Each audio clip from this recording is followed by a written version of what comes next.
नमस्कार, बुलेटिन में आपका स्वागत है और मैं हूं आपके साथ रितेश कुमार गौतम और बात करेंगे देवभूमि उत्तराखंड की। मुख्यमंत्री पुष्कर सिंह धामी की अध्यक्षता में सचिवालय में कैबिनेट की अहम बैठक हुई, जिसमें 11 प्रस्ताव आए। इनमें मुख्य रूप से चिकित्सा एवं चिकित्सा शिक्षा विभाग से संबंधित 2 महत्वपूर्ण प्रस्ताव रहे, जिन पर मंत्रिमंडल ने सहमति दी। राज्य में आयुष्मान योजना और गोल्डन कार्ड योजना को लेकर फैसला किया गया। कैबिनेट फैसलों की जानकारी सचिव मीनाक्षी सुंदरम ने दी। तो मैं आवास विभाग का डिसीजन बताना चाहूँगा, जिसके तहत आपके निम्न जोखिम वाले भवन हैं, जिसमें एकल आवासीय भवन होंगे, छोटे व्यावसायिक भवन होंगे, इसको आप एम्पैनल्ड आर्किटेक्ट द्वारा स्वप्रमाणित करते हुए भी सैंक्शन करा सकते हैं, जिससे आपको जो है विकास प्राधिकरण में इसको नक्शा सबमिट करने की आवश्यकता नहीं रहेगी। हालांकि वो ऑप्शन भी, वो विकल्प भी आपके पास रहेगा, लेकिन आप स्वप्रमाणित करते हुए इसको कर सकते हैं। तो ये basically ease of doing business के तहत लोगों की ज़िंदगी को आसान बनाना, सुगम बनाने के लिए किया गया है। एक दूसरा महत्वपूर्ण डिसीजन है, जो कंप्रेस्ड नेचुरल गैस हैं, पीएनजी और सीएनजी, इन दोनों पर वैट का प्रतिशत कम किया गया है, 20% से घटा करके 5% किया गया है। ये हरित ऊर्जा को बढ़ावा देने के लिए किया गया है। एक जो संस्कृति विभाग के तहत जो ग्रामीण कलाकार हैं उनको पेंशन दिया जा रहा था, तो 3,000 की धनराशि को बढ़ा करके 6,000 किए गए। ठीक है। मुख्यमंत्री पुष्कर सिंह धामी ने उत्तरकाशी के सांकरी में आयोजित केदारकांठा पर्यटन तीर्थाटन शीतकालीन महोत्सव में प्रतिभाग किया। सीएम ने विंटर फेस्टिवल का शुभारंभ करते हुए पर्यटक दल को रवाना किया। उन्होंने कहा कि सांकरी केवल एक गांव नहीं, बल्कि उत्तराखंड की लोक संस्कृति का जीवंत संग्रहालय है। सीएम ने शीतकालीन पर्यटन को पलायन रोकने और स्थानीय युवाओं को रोजगार देने का मजबूत माध्यम बताते हुए इसे जन आंदोलन बनाने का भी आह्वान किया है।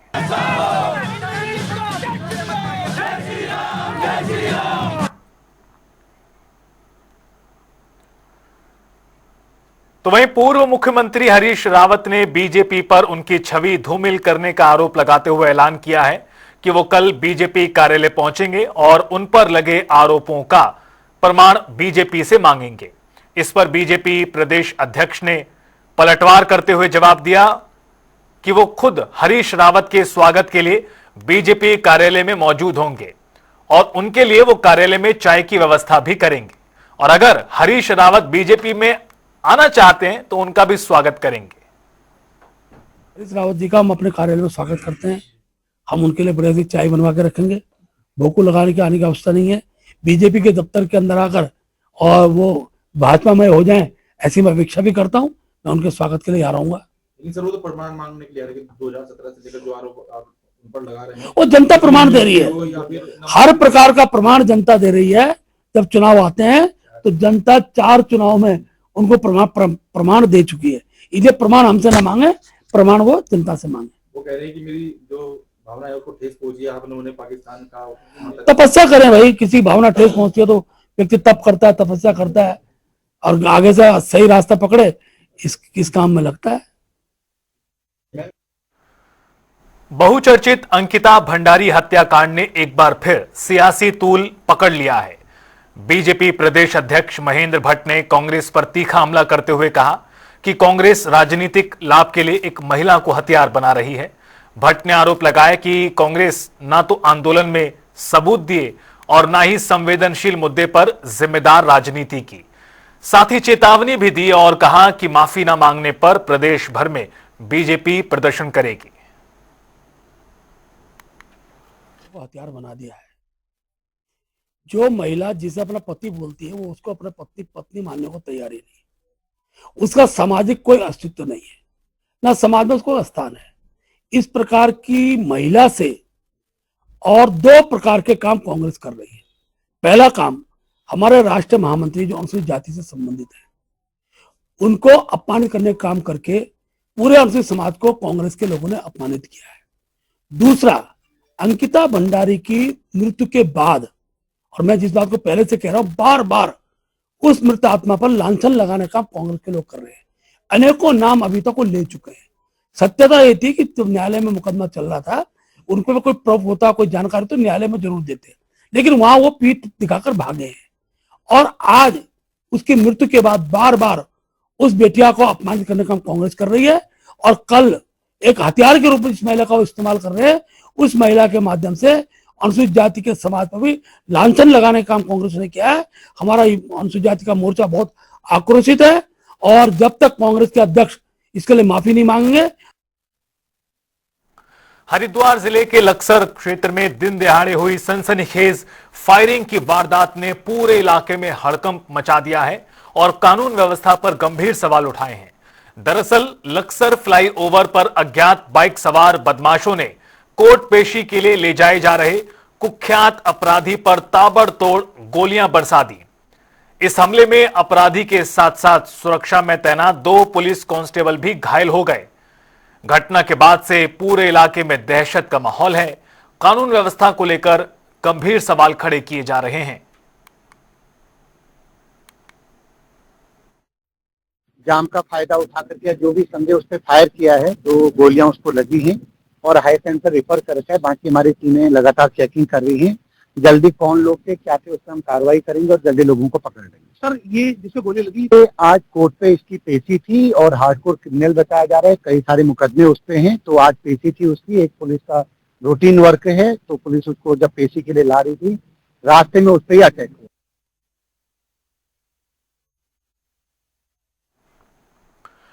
और इस पूरे सनसनीखेज मामले पर ज्यादा जानकारी और अपडेट देने के लिए हमारे संवाददाता हर्ष सैनी फोन लाइन पर हमारे साथ जुड़ गए हैं। हर्ष, धर्मनगरी हरिद्वार के लक्सर में किस तरह की तस्वीरें आज देखने को मिली हैं, जहां मानो ऐसा लगता है कि कोई फिल्मी सीन है। कट्टा लेकर एक शख्स बदमाश भागता हुआ नजर आ रहा है गोली चलाने के लिए। जबरदस्त भीड़ है, गहमा गहमी है, और वहां पर यह पूरी गोलीबारी की घटना कई तरह के सवाल खड़े करती है। फिलहाल ताजा अपडेट इस मामले को लेकर क्या है? जी बिल्कुल रितेश, मैं आपको बता दूं, हरिद्वार के लक्सर फ्लाईओवर पर दिन दिहाड़े आज सनसनीखेज एक वारदात सामने आई है। आपको बता दें, कुख्यात जो अपराधी है उस पर यहाँ पर फायरिंग का एक मामला सामने है, जिसमें रुड़की जेल से स्पेशल वाहन के जरिए लक्सर कोर्ट ले जाए जा रहे अपराधी विनय त्यागी को निशाना बनाकर ताबड़तोड़ गोलियां चलाई गई हैं। फायरिंग की चपेट में सुरक्षा में तैनात 2 पुलिसकर्मी जो कांस्टेबल थे वो भी इसमें घायल हुए हैं, जिन्हें अस्पताल भेजा गया है मौके पर ही। वहीं पुलिस ने पूरे इस जो घटना स्थल है उसे नाकेबंदी और सुरक्षा इंतजामों के बावजूद बदमाश जो थे वो वारदात को अंजाम देकर फरार होने में कामयाब रहे हैं। वहीं खबर आपको जो बड़ी खबर आ रही है वो ये आ रही है कि फिलहाल इस मामले पर हरिद्वार के जो एसएसपी हैं परमेंद्र सिंह डोभाल ने स्पष्ट किया है, उन्होंने बता दिया है स्पष्ट रूप से कि लक्सर कोर्ट में पेशी के दौरान अभियुक्त विनय त्यागी को रुड़की जेल से पुलिस अभिरक्षा में लाया जा रहा था। साथ ही इसी बीच सामने फ्लाईओवर के पास जो कुछ गन्ने की ट्रैक्टर और ट्रॉलियां आने के कारण जो जाम लगा हुआ था वो इसकी मुख्य वजह बताई जा रही है। बताया ये जा रहा है कि रुड़की जो कारागार है वहां से लेकर इस कुख्यात जो अभियुक्त है ये अपराधी है विनय त्यागी, इसको लेकर लक्सर कोर्ट में पेशी के लिए इसको लेके जाया जा रहा था, जिस दौरान वहां पर कुछ बदमाश आते हैं और वो लगातार इस पर ताबड़तोड़ फायरिंग करते हैं। वहीं खबर ये आ रही है कि कम से कम 2 से 3 गोलियां इस अपराधी को लगी हैं। अब इस मामले में एसएसपी परमेंद्र सिंह डोभाल ने भी स्पष्ट आदेश दे दिए हैं। उन्होंने स्पष्ट रूप से बताया है कि जल्दी इस मामले में जो भी आरोपी हैं उनकी गिरफ्तारी कर ली जाएगी। साथ ही उन्होंने स्पष्ट किया है कि जिन भी लोगों ने ये घटनाक्रम को अंजाम दिया है उनके लिए हरिद्वार पुलिस के लिए वो चुनौती के तौर पर है, और साथ ही हरिद्वार पुलिस इन बदमाशों को चुनौती के तौर पर ले रही है और जल्द ही हम इसका खुलासा करेंगे, ऐसा हरिद्वार के एसएसपी ने स्पष्ट किया है। वहीं सबसे बड़ा सवाल कानून व्यवस्था पर यह खड़ा होता है कि दिन दिहाड़े इस प्रकार जब गोलियां चलती हैं तो कहीं ना कहीं आम लोगों में भी इस प्रकार का भय पैदा हो जाता है। तो कहीं ना कहीं आज कानून व्यवस्था पर पुलिस के सामने पुलिस की मौजूदगी में जिस तरह गैंगवॉर की सूरत बनी है वो काफी ज्यादा संवेदनशील भी है।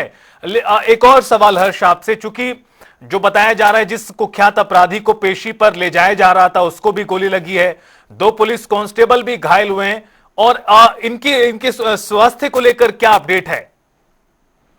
देखिए बिल्कुल रितेश, इन्हें फिलहाल उपचार के लिए रेफर हायर जो सेंटर है वहां पर रेफर किया गया था। तो अब इनके मामले में यह है कि फिलहाल गंभीर स्थिति बताई जा रही है, लेकिन जल्दी डॉक्टरों का ये कहना है कि कहीं ना कहीं इनका इलाज उपचार लगातार चल रहा है और जल्दी ही पुलिस को इस पूरे मामले पर कहीं ना कहीं हेल्थ बुलेटिन भी इनका कुछ देर बाद जारी करने की ऐसी सूचना हमारे पास आई है। लेकिन फिलहाल हरिद्वार पुलिस के लिए ये एक मामला एक बड़ी चुनौती के तौर पर बन गया है और साथ ही सबसे बड़ा सवाल ये भी उठ रहा है कि अगर इस तरीके से बदमाश खुलेआम फायरिंग करेंगे तो कहीं ना कहीं आम लोगों के बीच में एक डर का माहौल पैदा होता है। तो इनका हेल्थ बुलेटिन कुछ देर बाद यहाँ पर जारी किया जाएगा। आप देखना होगा कि जो भी इस मामले पर निकल कर आएगा सबसे पहले हम जनता टीवी पर एक्सक्लूसिव अपने हर्ष, एक और सवाल हर्ष आपसे, क्या इन बदमाशों की, इन फायरिंग करने वाले बदमाशों की पहचान कर ली गई है? माना जा सकता है कि ये पुरानी रंजिश का मामला है, चूंकि दोनों तरफ से अपराधी किस्म के लोग हैं, क्या इनकी पहचान अभी तक पुलिस कर पाई है? जी रितेश, हम आपको बता दें अभी तक हालांकि पहचान नहीं हो पाई है, तो पुलिस लगातार छानबीन कर रही है, बंदी पुलिस में कर रही है। चप्पे चप्पे पर हरिद्वार पुलिस लगातार इस मामले की चेकिंग अभियान चलाकर कहीं ना कहीं बदमाशों को ढूंढने की पूरी तरीके से कोशिश कर रही है। लेकिन हालांकि फिलहाल इस मामले में अभी तक बदमाशों की शिनाख्त नहीं हो पाई है। लेकिन हरिद्वार पुलिस का यह कहना है कि इस मामले पर जल्द ही इस मामले का खुलासा कर दिया जाएगा। हर्ष, एक आखिरी सवाल और, इस पूरी घटना के बाद, दिन दहाड़े गोलीबारी की इस पूरी घटना के बाद इलाके के माहौल को अगर समझा जाए तो किस तरह का है वो अब? देखिए, निश्चित रूप से लक्सर का ये पूरा मामला है जहां पर हाईवे पर ये दिन दहाड़े इस तरीके का माहौल बना है। हालांकि कुछ समय पहले भी इस प्रकार की हरिद्वार में एक घटना बिस्कुल के पास सामने आई थी। अब उसके बाद एक लक्सर में ऐसी घटना सामने आई है जहां से जेल से जब आरोपी को किसी भी न्यायालय में जब पेश किया जाता है तो जाहिर है उस पर पूरी तरीके से पुलिस की कस्टडी होती है, पुलिस की अभिरक्षा होती है और कड़ा पहरा होता है। तो सबसे बड़ा सवाल यह है कि पुलिस की अभिरक्षा में इस प्रकार गोली चली तो वो कैसे चली। लेकिन पुलिस की यहाँ पर दलील यह है कि रास्ते में जाम लगने के कारण पुलिस कहीं ना कहीं जाम को खुलवाने का प्रयास कर रही थी, जिसके कारण बदमाश आए और वो गोली पर ताबड़तोड़ वहां पर फायरिंग कर इस बदमाश पर चले गए। लेकिन अब फिलहाल इस मामले में कई सवाल खड़े हो रहे हैं। लेकिन हरिद्वार के एसएसपी परमेंद्र सिंह डोभाल ने स्पष्ट किया है कि जल्द ही इस पूरे मामले का खुलासा हरिद्वार पुलिस के द्वारा कर दिया जाएगा। रितेश, बिल्कुल, और बड़ी जिम्मेदारी और चुनौती कहीं ना कहीं पुलिस के सामने भी है कि जल्द से जल्द इन सभी बदमाशों, हमलावरों की धरपकड़ की जाए और इस पूरे मामले का पटाक्षेप। बहुत शुक्रिया आपका हर्ष, विस्तार से इस पूरी खबर पर बातचीत और जानकारी देने के लिए।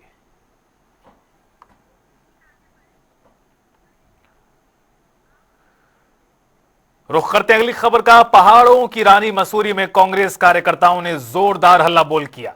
दरअसल झूला घर चौक पर कांग्रेस कार्यकर्ता इकट्ठा हुए और अंकिता भंडारी को न्याय दिलाने की मांग को लेकर सरकार के खिलाफ जमकर नारेबाजी की।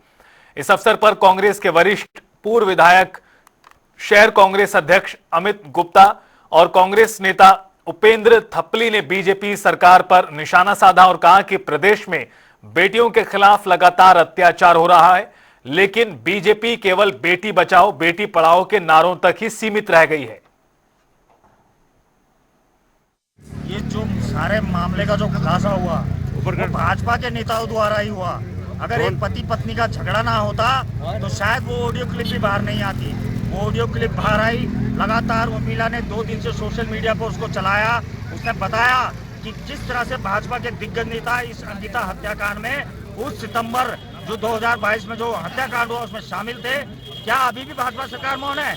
मैं आज सुबह उनके प्रदेश अध्यक्ष का बयान पढ़ रहा था कि कांग्रेस बताएगी वीआईपी कौन है। अरे भाई, कांग्रेस कहां से बताएगी? कांग्रेस क्या सीबीआई है?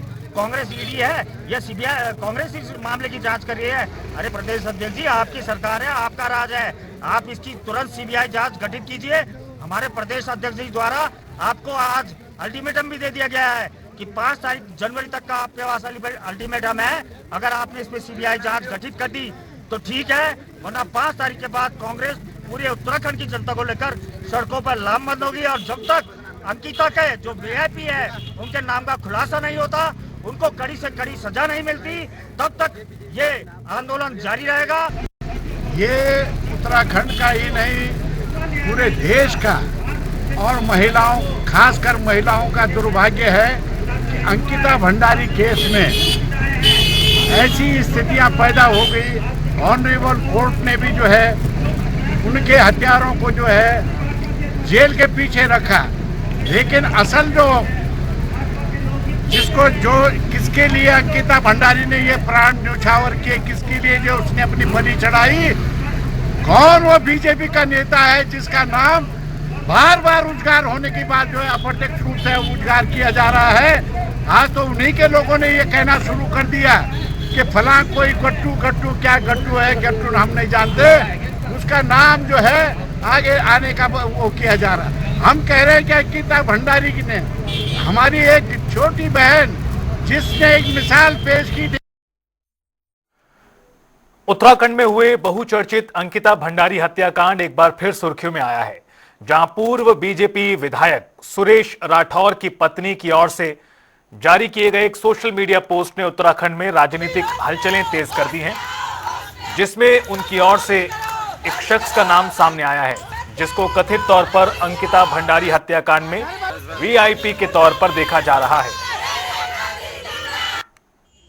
सोशल मीडिया पर तैर रहे एक वीडियो ने एक बार फिर से पुराने जख्मों को कुरेदा है। जी हां, अंकिता भंडारी हत्याकांड का मामला जो एक बार शांत हो चुका था, दोबारा से फिर से सुर्खियों में आया है, क्योंकि सोशल मीडिया पर तैर रहे एक वीडियो ने, जिसमें गट्टू एक नाम प्रचलित हुआ है, उसने अंकिता भंडारी हत्याकांड के उन पुराने जख्मों को फिर से कुरेद दिया है। कांग्रेस समेत तमाम जो सामाजिक संगठन हैं वो सड़कों पर उतर के दोबारा से अंकिता के हत्यारों को कठोर से कठोर सजा की मांग कर रहे हैं। और महिला कांग्रेस की तरफ से अभी कुछ ही देर पहले हल्द्वानी बुद्ध पार्क में पुतला दहन भी किया गया है। जी मैडम, क्या कुछ मांग करते हैं? क्या ये मामला दोबारा से क्यों उठ के आ रहा है? जैसा कि आप देख रहे हैं, मतलब 2022 में अंकिता भंडारी हत्याकांड हुआ था, तो उस समय दो जो वीआईपी थे उनकी सही तरीके से तो कोई जांच भी नहीं हुई थी, तो कहीं ना कहीं मतलब भाजपा सरकार उसको दबाने की कोशिश कर रही थी, दिखाने के लिए कहें या कैसे कहें, जो मतलब उनमें थे कुछ लोगों को सजा हुई भी थी, और जो मतलब असली गुनाहगार थे तो वो कहीं ना कहीं भाजपा सरकार उनको संरक्षण दे रही थी। जैसा कि अभी आपने देखा होगा, भारती गौतम जी हो गई, भाजपा की नेता हैं, और तुम्हारा उर्मिला जी हैं, तो कहीं ना कहीं ये भाजपा के ही लोग हैं। तो मैं उन महिलाओं से कहती हूँ, सबसे पहले आप भी एक लड़की थी और आप भी एक महिला थी, तो आपने ये 2-3 साल से चुप्पी क्यों साधी हुई थी, और किसके इशारे पे आप चुप थी, और आज तक अपने वीआईपीओ का नाम उजागर नहीं करा, और आज अचानक आप वीआईपीओ का नाम उजागर कर रहे हैं। तो हम सरकार से कहते हैं, धामी सरकार से, उन वीआईपीओ की सीबीआई जाँच होनी चाहिए, और यहाँ तक कि जो ये 2 महिलाएं बता रही हैं और वीडियो वायरल कर रही है, इन दोनों की भी जांच होनी चाहिए। बिल्कुल, इन दोनों की भी जांच होनी चाहिए। मैडम, दोबारा से ये प्रकरण सामने आया है, क्या लगता है सरकार किस तरीके से स्टैंड लेगी? क्योंकि अभी तक सरकार कहती आई है कि हमने जो अंकिता के दोषी हैं उनको सजा दी है। देखिए, हम लोग सभी लोग जानते हैं, और पूरे देश भर में सोशल मीडिया के माध्यम से ये वीडियो वायरल हो रहा है, जिसमें भाजपा के पूर्व विधायक सुरेश राठौर जी की धर्मपत्नी उर्मिला जी द्वारा एक सोशल मीडिया में वीडियो वायरल हुआ है, जिसमें उन्होंने हमारी उत्तराखंड की बेटी अंकिता भंडारी जी के हत्याकांड में जो भी वीआईपी लोग शामिल थे, उन सभी लोगों को गट्टू करके संबोधित करा है, और बाद में उनका नाम भी उजागर किया है। लेकिन ये भाजपा सरकार कानों में जूं डाल कर बैठी हुई है। पहले भी इन्होंने कोई कार्रवाई नहीं करी थी, और अभी भी ये कोई कार्रवाई नहीं कर रही है। इतना नाम उजागर, उनके दोषियों के नाम उजागर होने के बाद भी ये सरकार चुप बैठी है। जगह जगह प्रदर्शन किए जा रहे हैं कांग्रेस द्वारा, और आज हम लोगों ने भी यहाँ बुद्ध पार्क में महिला कांग्रेस द्वारा भाजपा सरकार का पुतला दहन किया है। और हमारी एक ही मांग है कि हत्याकांड मामले में सभी लोगों की सीबीआई जाँच करी जाए, और जो भी दोषी करार पाया जाता है उन पर कार्रवाई की जाए। बिल्कुल कार्रवाई की जाए। मैडम, क्या लगता है सरकार किस मूड में है? क्यों आखिर कार्रवाई नहीं करना चाहती है दोषियों पर? क्या उत्तराखंड में महिला सुरक्षा भी कोई मामला है? महिला सुरक्षा के नाम पे तो ऐसा लगता है सरकार सोई हुई है, और महिला सुरक्षा कुछ भी नहीं है। अब तो जबकि इतना नाम उजागर हो रहा है, सोशल मीडिया में लगातार चल रहा है, उसके बाद भी मतलब मेरा तो माननीय हमारे प्रधानमंत्री और हमारे धामी जी से मतलब मेरा यही कहना है कि प्लीज़, मतलब अब इतना नाम जब उजागर हो रहा तो प्लीज़ हमें बताइए कि गट्टू कौन है, और अब तो अंकिता को न्याय मिले, और इस मैटर की पूरी खोजबीन हो, और अच्छे से सब चीज़ की खोजबीन हो, और नाम उजागर हो ही रहा है, तो मतलब इस मैटर को अब अच्छे से खोला जाए और बताया जाए अभी गट्टू कौन है। गट्टू कौन है? बिल्कुल, गट्टू कौन है? मैडम, महिलाओं की सुरक्षा कितना अहम मुद्दा है? क्योंकि आप एक वर्ग, मुस्लिम वर्ग से आती हैं, तो कितना अहम मानती हैं कि महिलाओं की, बच्चियों की सुरक्षा कितनी अहम है? ऐसे देखते हुए, इस कांड को देखते हुए तो नहीं लगता कि महिलाएं या लड़कियां या कोई सुरक्षित है। जब घर से बेटी निकलती है तो डर लगता है कि कहीं कोई कांड ना हो जाए, इसका जिम्मेदार कौन होगा। सरकार जवाब नहीं देती, जो लोग दोषी होते हैं उन्हें निर्दोष साबित करके उन्हें छोड़ दिया जाता है, कोई कार्रवाई नहीं होती। जिस तरीके से अंकिता भंडारी के लिए हत्याकांड, उसका करीब 3 साल हो जाएंगे, कोई उसको न्याय नहीं मिला। इस तरीके से तो हम लोगों के लिए तो कुछ भी नहीं है। वो इतनी पढ़ी लिखी लड़की थी, उसका कुछ नहीं हुआ, तो एक गरीब मध्यम परिवार का क्या हो सकता है, कुछ नहीं क्या हो सकता है। बिल्कुल आपने देखा किस तरीके से तमाम जो महिला कांग्रेस के सदस्य थे उन्होंने भी अपना विरोध जताया और सरकार से केवल एक ही मांग है कि अंकिता के जो हत्यारे हैं, जो उन वीआईपीज़ के नाम सामने आए हैं और अंकिता के उन हत्यारों को कठोर से कठोर सजा मिले। जनता टीवी के लिए संजय प्रसाद, हल्द्वानी से। हरिद्वार के क्षेत्र में जन जन की सरकार जन जन के द्वार शिविर में 225 लाभार्थियों को विभिन्न प्रमाण पत्र वितरित किए गए और 987 लोगों को विभिन्न विभागों की संचालित योजनाओं से लाभान्वित किया गया। साथ ही जनता की समस्याओं को उनके द्वार पर सुलझाने और सरकारी योजनाओं का लाभ सीधे पात्र व्यक्तियों तक पहुंचाया गया। ये लालधान में कार्यक्रम था, न्याय पंचायत स्तर पे हर जगह कार्यक्रम हो रहे हैं, उसका अपना रोस्टर अलग अलग जारी है। कल जो था ये लालधान में था और इसमें 23 विभागों ने अपने स्टॉल लगाए थे।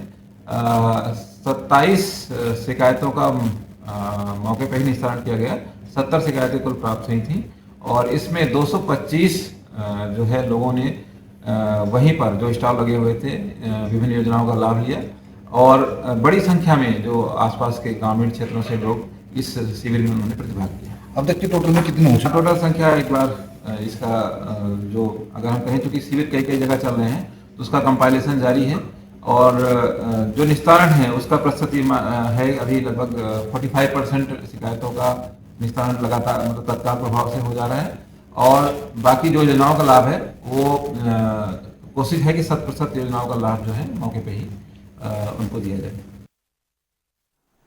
यूपी सरकार ने अखिलेश सरकार के समय पास किए गए मदरसा शिक्षकों और अन्य कर्मियों के वेतन भुगतान से जुड़े विवादित विधेयक को वापस लेकर बड़ा कदम उठाया।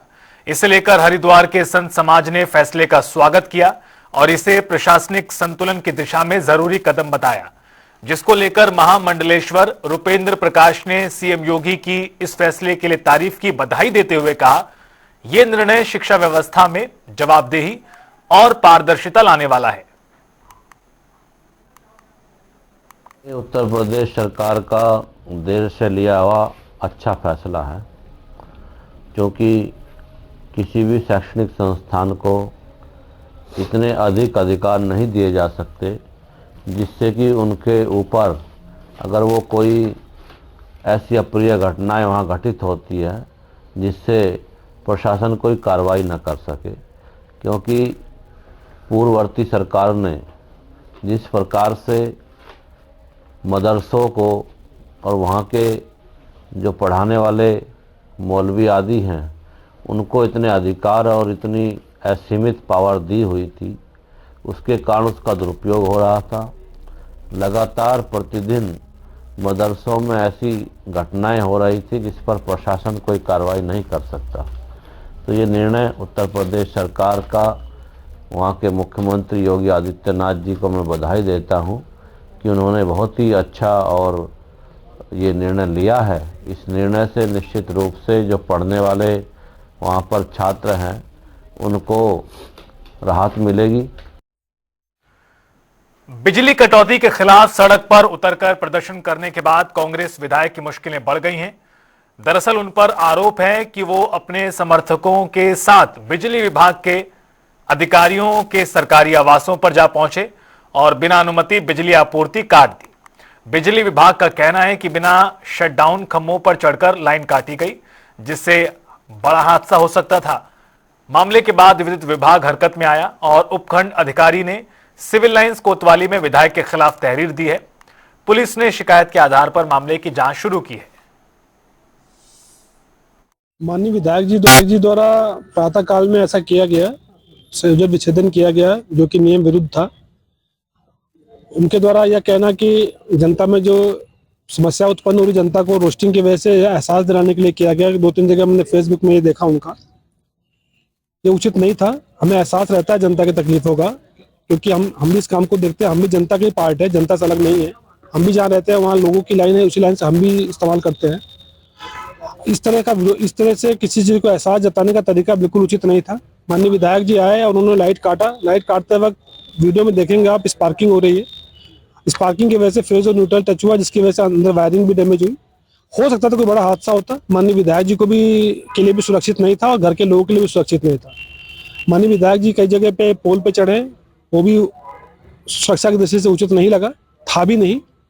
और इस तरह से किसी भी बिजली विभाग की लाइन को किसी भी व्यक्ति द्वारा लाइन को इस तरह से कार्रवाई करना, टच करना, उस पर काम करना, ये गैर वैधानिक नहीं है और यह स्वीकार्य भी नहीं है। तो वहीं नैनीताल में वर्ष 2018 के बाद एक बार फिर विंटर कार्निवल का आयोजन किया जा रहा है। यह कार्निवल 25 दिसंबर तक ही चलेगा। इसमें देश के कई प्रसिद्ध गायक और कलाकार अपनी प्रस्तुतियां दे रहे हैं और नगर में कार्निवल को लेकर उत्साह का माहौल है। इस अवसर पर सांसद नैनीताल लोकसभा अजय भट्ट के नेतृत्व में दीप प्रज्वलन कर कार्यक्रम की शुरुआत की गई। तो वहीं पहाड़ की सांस्कृतिक धरोहर से ओतप्रोत प्रस्तुतियों पर दर्शक देर रात तक झूमते नजर आए।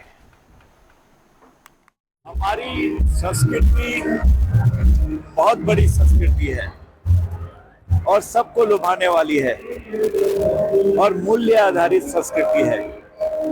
हमारे माननीय प्रधानमंत्री जी ने, आपको पता है, जब आए थे यहाँ पिछली बार तो कहा था कि शीतकालीन पर्यटन भी होना चाहिए और देश के लोगों से, दुनिया के लोगों से आह्वान किया था, धाम तापो, यहाँ की भाषा में मतलब धूप सेकिए पहाड़ों में। आजकल जहाँ हमारे मैदान में, हमारे देश में कई जगह कोहरे का बहुत बड़ा आतंक कहूंगा मैं, उससे डरते हैं लोग, इतना ठंड हो जाता है। लेकिन पहाड़ की माया देखिएगा, देवभूमि की इतनी चटक धूप आ रही है कि इनमें कपड़े उतारने पड़ रहे कई लोगों को। शाम सुबह ठंडा जरूर है। तो आज हमारे पूरे देश से पर्यटक यहाँ आ रहे हैं। फिलहाल इस बुलेटिन में इतना ही। आप देखते रहिए जनता टीवी।